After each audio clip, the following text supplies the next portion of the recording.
Welcome to the Create Harmony podcast. This is a podcast about setting an intentional rhythm. It's about savoring life's blessings and learning how to use our imagination as a way of tuning in to what God wants us to see. If you want to learn more about how to bring stillness and gratitude into your life, you are going to find a lot here that you love. And if you're a person that enjoys being creative and fun, there's a place for you here as well.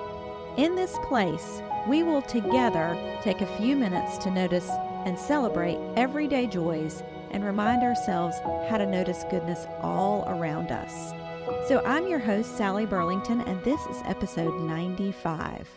We're right in the middle of what we call our Great Fall series. So this is where we focus our attention on all things gratitude, things that we're thankful for, and it happens during the fall season, so we call it Great Fall. Now, a few weeks ago when we got started with this series, I said that I was reminded of a practice that I had done earlier that really worked well for me and I had gotten away from it.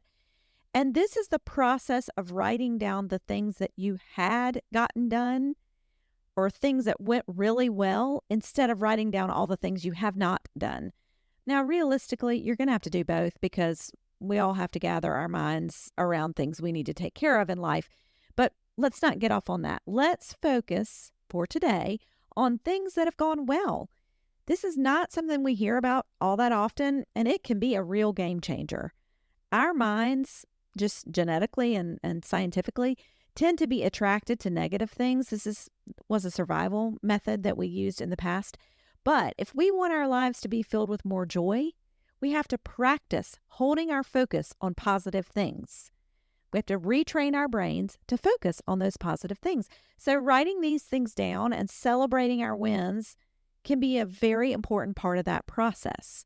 So during Great Fall, I've resurrected this habit for myself, and it has been so life-giving. I don't need to write pages and pages on this in order to receive the benefit.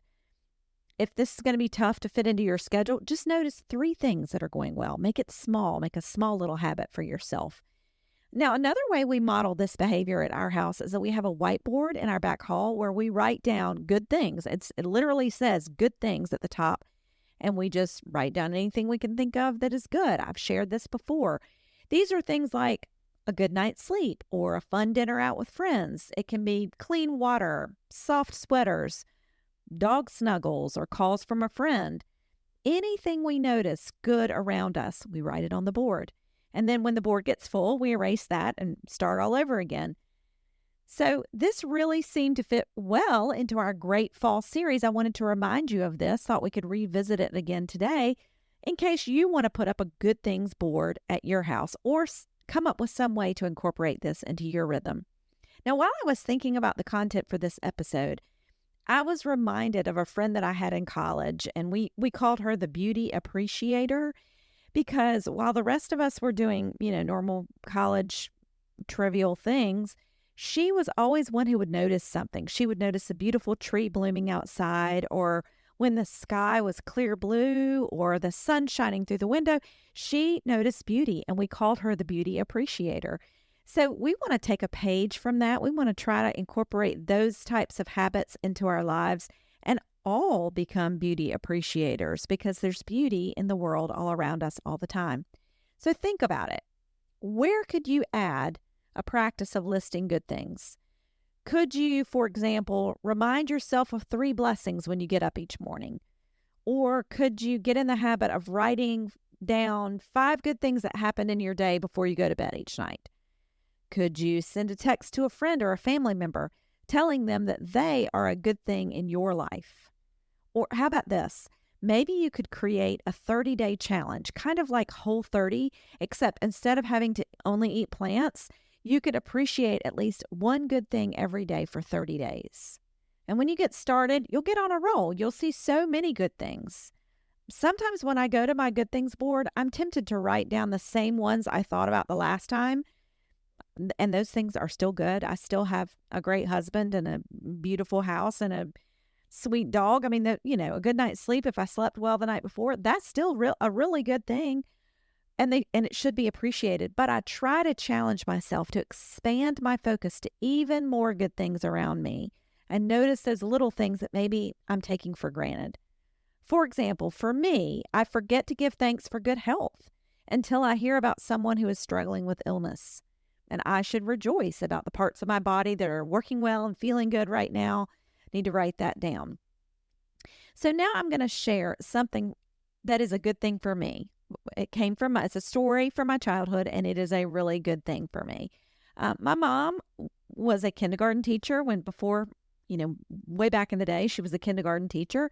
And she's the kind of person for whom home and family have always been a top priority. So I have one brother, and my brother and I, we had the kind of mom that was like coming up with a seasonally appropriate craft for us to do, or baking things. And, she had all these little creative, neat things to celebrate life. And you can see a lot of those habits in my own life. She was always one who wanted to carve the pumpkin or, just do something fun to celebrate the season.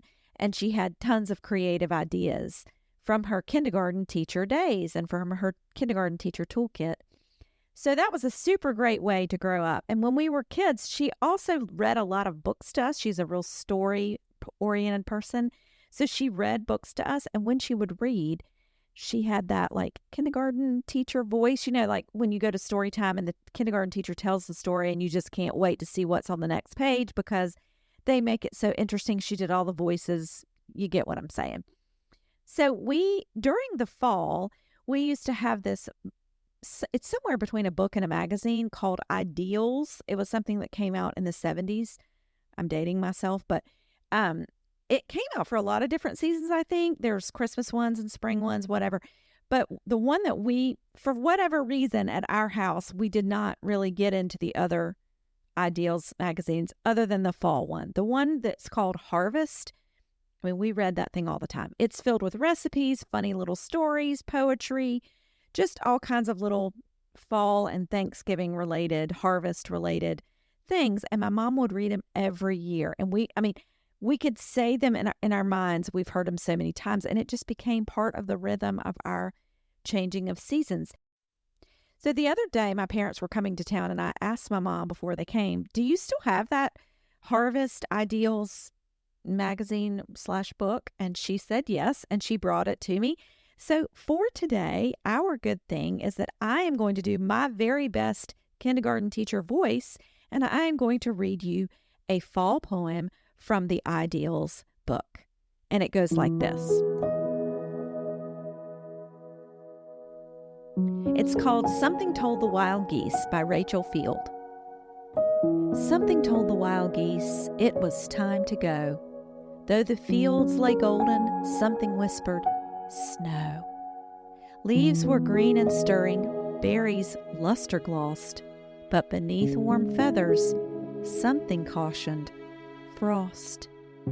All the sagging orchards steamed with amber spice, but each wild breast stiffened at remembered ice. Something told the wild geese it was time to fly. Summer's sun was on their wings, winter in their cry.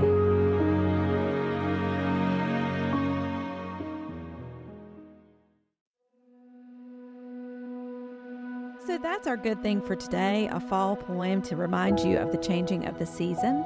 And hopefully that was a blessing to you as it was to me as I was growing up, and that you will go throughout your daily rhythm and see all sorts of good things around you and celebrate great fall along with us.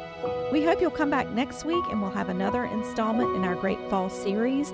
And until next time, peace.